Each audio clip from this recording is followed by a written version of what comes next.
साधारणतः रुटी पराठा बनवाई आमको बेलना पेढ़ीर आवश्यकता पड़ी थाए। ता छड़ा आम जब स्टफिंग दे बनाऊे स्टफिंग को तैयारी करके पुणी स्टफिंग देकी बनवाई बहुत सारा टाइम खर्च होता है। आज मुझे शेयर करी बिना बेलना पेढ़ी रे बिना स्टफिंग रे आम केमती आज अंडा पराठा बनाऊे। नमस्कार, मु प्रियदर्शिनी आपको अनेक अनेक स्वागत करुँची मो यूट्यूब चैनल को। तो आज यही अंडा पराठा रेसिपी निश्चिंत आगक आपने देखी ने कि पूर्व चैनल जदि कहीं नुआ अच्छा चैनल टी सब्सक्राइब करूँ संगे आज भिडियोटी को लाइक करूँ। चलतु रेसिपी को स्टार्ट करवा। प्रथम कौन करवा ना अंडा पराठा आमको आवश्यक अटा। तो मुझे अटा 2 गिना नहीं जाइए। आपण मैंने अटा जगह मैदा नहीं पारे। एबे यही अटारे देदबा काटी रखि पियाज टमाटो एवं कंचा लंका सबुतिर मु गोटे गोटे नहीं एवं कंचा लंका मुझे 2टी नहीं। मन रखिथे टमाटो एवं पियाज को भल भाव में छोट छोट पीस रे काटी नेबे जहाद्वारा कि आम पराठा बनइले ये सब भल भाव में सीझीज। तापर कौन करवा ना अल्प अल्प पानी देकी गोटे परफेक्ट बैटर प्रस्तुत करवा। आपण मैंने एकाथरे पानी देबेनि, अल्प अल्प करी पानी देकी आको गोळेई नेबे कारण आगको आमको एथरे अंडा पकेबार अछि। आपण मैंने एमती लगातार परफेक्ट भाव में गोळेई नेबे जेमती कि कोनोसी प्रकार लम्स बा गेटा रहइबनी। तो एठी देखंतु हमर अटार बैटरटा एकदम रेडी हो जाइए। आ एठी मोर गोटे ग्लास पानी लगिला। तापर एथरे मु देई दोची एबे अंडा को। तो अंडा को देखंतु मु एठी 2टी देइची माने 2 गिना अटारे मु 2टी अंडा देइची। आपण माने चाहिले एठी आउ गोटे एक्स्ट्रा अंडा मध्य देई परिबे। तो निजर बैटर को चाहिए बा अट्टा को चाहिए आपण मैंने अंडा ये ऐड करें। एबे कौन करवा ना यही अटार बैटर रे अंडा को आम भल भाव में मिक्स करवा। आठ देखिपे पूरा गोटे डायरेक्शन में भल भाव में मिक्स कर नौची।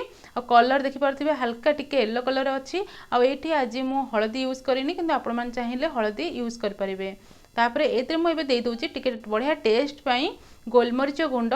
तो ये आपण मैंने गोटे जिनस देखिए जदि आपण मान छुआ मान बनाऊँगी ताहले आपण मैंने कंचा लंका को स्किप करके ये हल्का टिके गोलमरीच गुंड दे पारिबे। नहीं तो राग खाइले 2टी जाक ऐड करें। तापर स्वाद अनुसार लुण देकी आपको भल भाव में मिक्स कर नौची। ये देखिपे आमर यही अंडा एवं अटार बैटरटी एकदम रेडी हो जाइए। मुझे गोलेकी देखुची कि बैटर कंसिस्टेंसी आपण मैंने केमती रखिए। देखंतु पूरा मीडियम कंसिस्टेंसी रखी। बेसी पतला करेंगे कि बेसी मोटा बैटरटा करेंगे। जमती आपण मैंने चकुली पिठा बनाती से भाव में बैटरटा रखिए। एबे एपटे देखंतु तावा भल भाव में गरम कर नहीं। एबे आमर तेल को देखंतु चारिआडे कौन करुछि ग्रेस करुछि।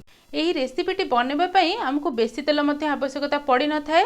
ये देखंतु मु गोटे थर पर केवल तेल को भल भाव में ग्रेस कर नौची तावारे। तापर ये देखो आम पराठा पाई जो बैटर प्रस्तुत करते से मु 1.5 डंकी ये दौच देखंतु दे सारा आपको जमती आम चकुली पिठा बनाऊ सेमती चारिआडे को टिके स्प्रेड करबा। और ये मु पूरा मीडियम साइज रखी।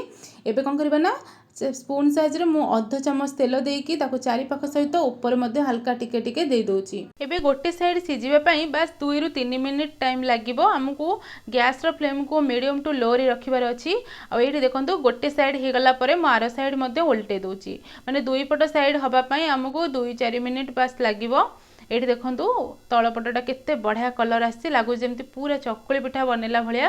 टेस्ट भी बहुत बढ़िया लगे कारण आदि टिके आपण मैंने अंडार फ्लेवर पाइबे। ता संगे जो आम पियाज कंचा लंका देते सी भी बहुत बढ़िया टेस्ट गोटे आनिब। आठ देखो 2 साइड आमर हो गलानी। और आम जो हल्का हल्का टिके तेल देते से सब हल्का हल्का टिके डीप कलर आसी आहरी सुंदर लगुच पराठाटा। तो ये देखो मुझे कौन कर गोटे थाली को काढ़ी नौची। आ सेम प्रोसेस रे मु आउ गोटे बनई नेबी। आउ आमको बिल्कुल एक्स्ट्रा तेल दबार नहीं। बस से आउ गोटे डंकी ढाली की जमती आम प्रथमटा बनई सेमती आपण मैंने टिके हल्का चारिआडे को स्प्रेड करदेबे। तापर आपण मैंने हल्का टिके अर्ध चामच तेल साइड रे एवं ऊपर टिके टिके देदेबे। देखंतु ये आमर पुणी आउ गोटे बनिकी रेडी हो गला।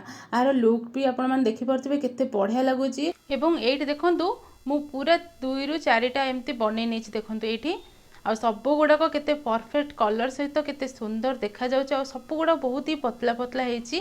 आउ एठी देखंतु मु आपण मानकु मध्य गोटे देखौछि पूरा पाखरु केते पतला होइछि। आ आपण माने चाहिले आकु पूरा रुमाल भली मध्य भांगी परिबे। देखंतु किछि भी मझिरु भांगुनु कारण एटा बहुत ही सॉफ्ट होइछि। एथर बहुत ही कम टाइम रे जेतेबेले भी इच्छा सेतेबेले आपण माने अंडा पराठा एमती आराम से बनै परिबे। आ एई अंडा पराठा को आपण माने जे कोनोसी चटनी संगे रे खाइ परिबे। आशा करूछि आज रेसिपी आपण मानको पसंद आस्थिबो। पसंद आसले वीडियोटी को लाइक शेयर कमेंट करंतु। नुआ जदि चैनल रे अछंती ताहले सब्सक्राइब करंतु। रहूछि नमस्कार।